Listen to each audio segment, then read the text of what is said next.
Uji coba program makan bergizi gratis dimulai Senin 6 Januari. Dadan Hidayana meminta anggaran tambahan 50 triliun rupiah untuk makan bergizi gratis. Benarkah anggaran MBG menjadi Rp8.000 per menunya seperti laporan yang diterima KPK dan seperti apa pengawasan anggaran MBG saat ini? Dan Gizi Nasional akan memperketat prosedur dalam penyiapan makanan di program makan bergizi gratis, termasuk proses distribusi. Assalamualaikum warahmatullahi wabarakatuh. Halo semuanya, kami dari kelompok 2, saya Siti Nabila dengan NIM B101240069 dan teman saya. Nama saya Arli Ciawinae dengan NIM B101240060. Perkenalkan, nama saya Ibnu Zaid Almaram dengan NIM B101240045. Halo, perkenalkan nama saya Nurul Fariza dengan NIM B101240054 dan teman saya. Perkenalkan, nama saya Lia dengan NIM B101240078. Perkenalkan, nama saya Cening Carolina Taslim dengan NIM B101240067. Dan saya Nima Dewi Susanti dengan NIM B101240079. Nah, di video kali ini kami akan membahas mengenai program makanan bergizi gratis. Ini penjelasannya. Nah, kita masuk pada latar belakang dibentuknya kebijakan makanan bergizi gratis. Program MBG ini dibuat karena tingginya angka stunting dan malnutrisi yang terjadi di Indonesia, terutama pada anak-anak dan ibu hamil. Program ini bertujuan agar semua orang mendapatkan makanan bergizi yang merata. Program ini juga sekaligus mendukung perekonomian lokal, UMKM, dan para petani. Program MBG atau makanan bergizi gratis bertujuan untuk mendukung pertumbuhan anak yang sehat dan mengurangi masalah gizi buruk. Dengan melibatkan UMKM dan para petani, diharapkan program ini dapat mendukung pertumbuhan ekonomi bagi masyarakat sekitar. Pemerintah dengan serius menjalankan program ini dengan menetapkan anggaran sebesar 450 triliun rupiah dengan menargetkan 83 juta penerima dan diharapkan program ini dapat realisasikan dengan baik hingga tahun 2029 mendatang. Program makan bergizi gratis merupakan langkah strategis untuk meningkatkan kesehatan dan konsentrasi belajar siswa. Namun pelaksanaannya juga memiliki berbagai kendala seperti rasa makanan yang kurang diterima oleh siswa, kualitas gizi yang belum konsisten, serta distribusi makanan yang tidak merata, terutama di daerah-daerah terpencil. Selain itu, infrastruktur yang tidak memadai juga menghambat efektivitas program ini.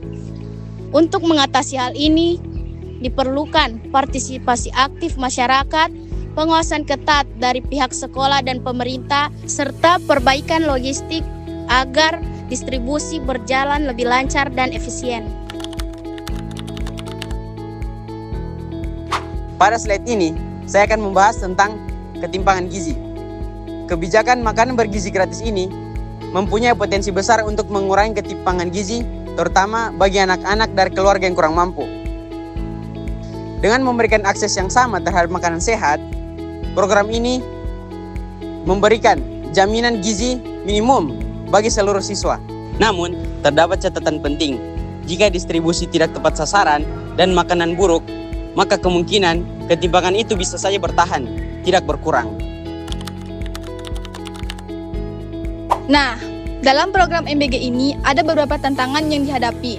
Yang pertama, terbatasnya anggaran, di mana ini adalah salah satu tantangan terbesar dalam program MBG ini. Banyak pemerintahan daerah yang mengalami kendala ini sehingga menyulitkan alokasi anggaran yang cukup untuk menyediakan makanan yang berkualitas bagi siswa. Nah, selain permasalahan terbatasnya anggaran, muncullah permasalahan baru yaitu efisiensi anggaran, di mana efisiensi anggaran ini mengakibatkan berbagai pegawai atau karyawan yang dirugikan.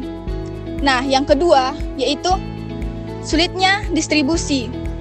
Nah, di mana distribusi yang rumit ini mengakibatkan makanan tidak sampai ke daerah terpencil dan sulit dijangkau dikarenakan akses ke sana sangat susah, sehingga makanan bisa terlambat, rusak, bahkan tidak sampai ke sasaran. Nah, yang ketiga yaitu kualitas makanan yang dipertanyakan. Nah, Kualitas makanan adalah salah satu sorotan penting dalam program MBG ini. Di mana jika kualitas makanan tidak sesuai, maka minat anak-anak untuk mengonsumsinya sangat rendah. Nah, jika minat anak-anak untuk mengonsumsinya sangat rendah, itu akan berpengaruh kepada tujuan utama dalam MBG ini, yaitu memberikan kebutuhan gizi untuk anak-anak. Baik, saya akan menjelaskan tentang dampak sosial dan ekonomi dari kebijakan MBG atau makan bergizi gratis. Di mana seperti yang kita tahu, MBG sangat berdampak pada sosial dan ekonomi. Di mana MBG atau makan bergizi gratis dapat mengurangi beban keluarga atau mengurangi pengangguran dalam suatu keluarga. Yang kedua, menciptakan lapangan kerja. Yang ketiga, menghidupkan UMKM serta petani lokal, di mana Rp1.000 belanja MBG dapat berdampak pada 63.500 PDB. Program ini adalah stimulus ekonomi nasional. Jadi teman-teman, di slide ini kita akan membahas tentang pengawasan dan transparansi. Dalam program makan bergizi gratis, itu membutuhkan pengawasan yang ketat. Mengapa? Karena jika tidak dilakukan pengawasan, bisa saja dana yang seharusnya digunakan untuk anak-anak, itu digunakan untuk hal-hal yang tidak penting. Makanya dilakukan audit secara berkala, keterlibatan masyarakat, dan transparansi dalam pengadaan barang dan jasa. Jika Anda seorang pengambil kebijakan, apa satu perubahan yang Anda lakukan untuk meningkatkan efektivitas kebijakan MBG? Baik, jika saya adalah seorang pengambil kebijakan, satu perubahan yang saya akan usulkan untuk meningkatkan efektivitas kebijakan MBG adalah dengan cara mengintegrasi secara menyeluruh kepada sekolah-sekolah dan posyandu agar anak-anak dan ibu-ibu, orang tua, ayah bisa mengerti, bisa mampu mengedukasi kepada anak mereka untuk betapa pentingnya menjaga pola makan sejak dini. Apakah kebijakan ini mengambil pendekatan top down atau bottom up, serta berikan kelebihan dan kekurangannya? Pendekatan kebijakan makanan bergizi gratis cenderung lebih bersifat top down. Artinya kebijakan ini dirancang, diatur dan diluncurkan oleh pemerintah pusat atau otoritas yang lebih tinggi. Kemudian diimplementasikan kepada aktor-aktor di tingkat bawah seperti dinas daerah, sekolah, serta pelaksana lainnya.